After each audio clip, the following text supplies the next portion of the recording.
Hi! Hello! ఎలా ఉన్నారండి అందరూ? నేనైతే మస్తున్నా. ఇంకా మన తలరాతలో ఏదైనా జరగాలని రాసిపెట్టుంటే అది మనం ఏం చేసినా ఖచ్చితంగా జరగాల్సిందే. అని నాకు కొన్ని కొన్ని సార్లు అనిపిస్తూ ఉంటుంది. కొన్ని కొన్ని సార్లు ప్రూవ్ అవుతూ ఉంటుంది. ఇంతకీ ఏమైంది అనంటే 2 డేస్ బ్యాక్ అనమాట. యాక్చువల్లీ అసలు నేను కిందకెళ్ళొద్దు అనుకున్నాను సాయంత్రం. ఎందుకంటే అసలు టైం సరిపోవట్లేదండి. ఇంకా వెళ్తే 8:30 వరకు కిందే కూర్చోవాల్సొస్తుంది. ఇంకా అందరూ వస్తారు కదా! వాళ్ళతో మాట్లాడుతూ మాట్లాడుతూ అసలు టైమే తెలియట్లేదనమాట. మళ్ళీ పైకి రావడం, వంట చేయడం, పిల్లల్ని హోంవర్క్ చేపించడం అలా చాలా లేట్ అవుతుంది అనేసి నేను వెళ్ళను అనుకున్నాను. కానీ ఇంకా వేరే దీది బయటకొచ్చేసరికి పిలిచిందనమాట. ఇంకా సరేలే అనేసి జస్ట్ అట్లా వెళ్ళాను. అక్కడ మన తెలుగు వాళ్ళది ఒకరు గార్డెన్ వేస్తే అందులో గోంగూర ఉంటే చూద్దాం అనేసి వెళ్ళాననమాట. అసలు ఏమైందో ఏమో తెలియదు కానీ సడన్గా స్లిప్ అయిపోయి కింద పడిపోయానండి. అక్కడ ఏంటంటే ఒక తాడులాగా ఉంది. అది వెళ్ళేటప్పుడు నేను చూసుకోలేదు.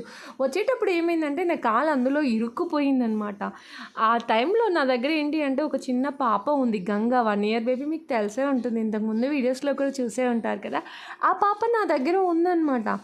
అసలు ఇంకా తనని ప్రొటెక్ట్ చెయ్యాలి అన్న ఆలోచనే తప్ప నాకేమైనా పర్వాలేదు అనేసి అసలు ఎంత వచ్చేసానో నాకు చాలా భయం వేసింది. అసలు ఎలా కింద పడిపోయానో తెలియదు కానీ అసలు ఘోరంగా దెబ్బ తగిలిందండి నాకైతే. 2 మోకాళ్ళ చిప్పలు పగిలిపోయాయి అనమాట. పాపకి మాత్రం ఏం కాలేదు, సేఫ్‌గానే నేను తననైతే పట్టుకున్నాననమాట. అప్పుడు నాకు అనిపించింది మన గ్రహచారం బాలేకపోతే అరటిపండు తిన్నా పా పన్ను విరిగిపోతుంది అంటారు కదా! అది నిజమే అండి. మన తలరాతలో ఉంటే మనం అసలు ఏం చేసినా కూడా అది ఇంకా జరగాల్సిందే. ఏమంటారు మీరు? మీ లైఫ్‌లో కూడా ఇలాంటి ఇన్సిడెంట్స్ ఏమైనా ఉన్నాయా? ఉంటే నాతో షేర్ చేసుకోండి. ఇంకా ఈ ఫిష్ విషయానికొస్తే మేమైతే తీసుకెళ్ళడానికి అనేసి మా ఆయన అయితే పట్టుకొచ్చారు. మా అమ్మ అయితే చక్కగా ఫ్రై చేసి పెట్టింది. సో, వీడియో అయితే ఇది. వీడియో మీకు ఎట్లా అనిపించింది? నచ్చితే కనుక ఒక చిన్న లైక్ ఇవ్వండి.